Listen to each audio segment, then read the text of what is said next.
Hello, tutorial po tayo. Meron po tayo tetest rin na circuit breaker.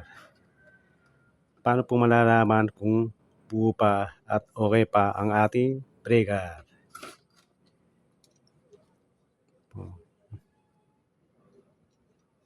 Dalawa po, pati isang button. Yung po natin kung paano po malalaman kung buo pa, kung okay pa ang circuit breaker. Importante po, meron po tayo tester.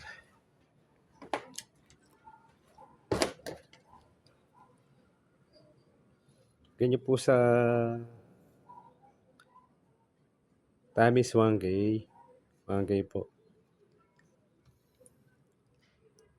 Shorted ohms.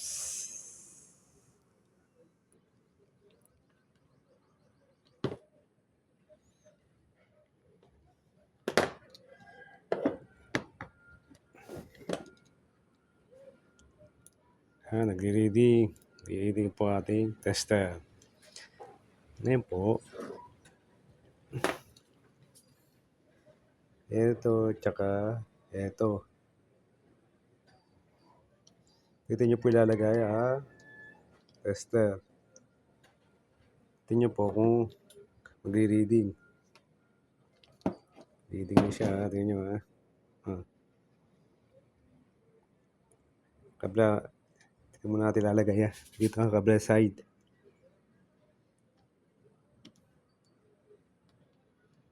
Ayaw po niya mag-reading. Ngayon, try po natin i-on. On po natin ha. On.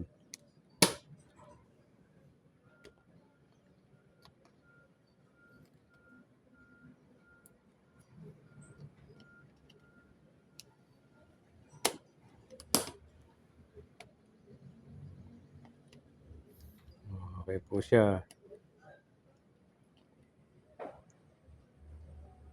Okay po. Tapos, yun lang yun. Kabila naman po.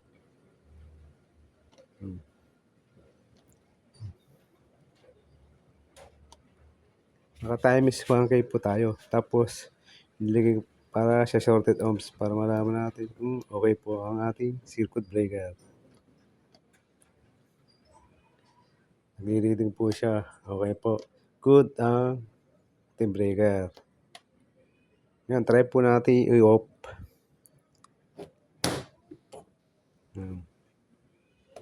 Ayaw po. Ayaw. Ayaw mag-reading. Kabila, ayaw rin mag-reading. On po ulit natin breaker. Tingnan natin kung okay. Okay po siya. Nag-reading. Okay po. Okay po ang ating breaker. Circuit breaker. Kasi mas maganda po kasi talagang may tester kayo. Kasi pagka wala po tester, hindi nyo po malalaman kung buo po ang ating circuit breaker. Pasensya, nagkabulol-bulol. Bulol na, utal pa. Okay po ha, nag-reading. Reading. Tingnan po ha. Ngayon, lagay po natin dito.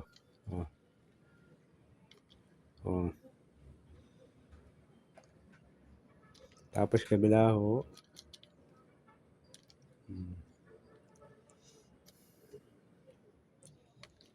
Okay po. Good. Circuit breaker.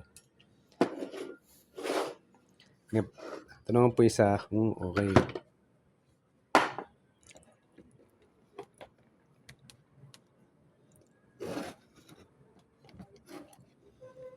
Kaya tetest rin nyo dito. Dito.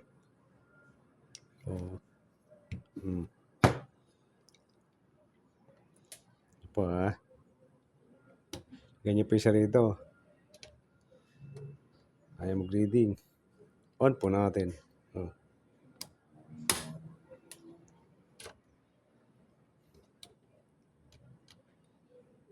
Okay siya.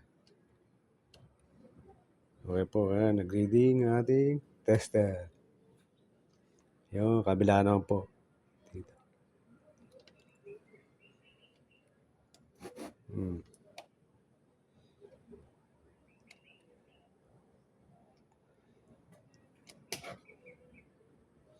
Okay po. Puli natin. Wala. Kabila. Wala. On puli natin. On po natin ang breaker para malaman po natin kung okay nga po. Okay, good po. Good. Good po. Good po ating breaker. Good. Good na good. Hindi kailangan po talaga meron po yung tester. Kasi para malaman nyo po kung buo ba ang ating tester o sira. Napakahirap po pagka po walang tester. Hindi ko kagad natin malalaman ang ating circuit breaker, sira ba o buo.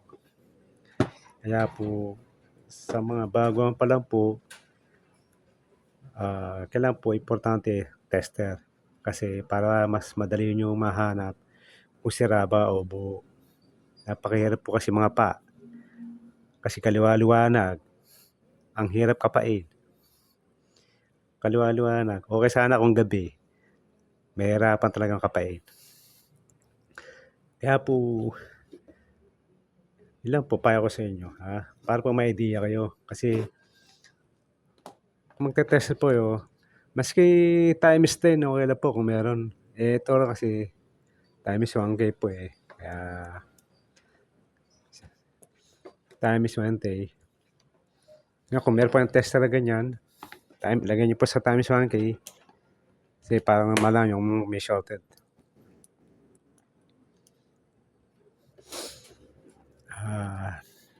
Sana po meron kayong matutunan. Idea lang po kasi napahirap po talagang gumawa ng ganito. Kasi pagka ng tester, hindi nyo talaga malalaman kung buo ba o sira. Pero kung may tiyaga talaga, may dilaga. Ingat lang po sa pag-wiring, pag-electrical. God bless po. Salamat po sa panonood. Sana po i-share, like and share, subscribe. Salamat.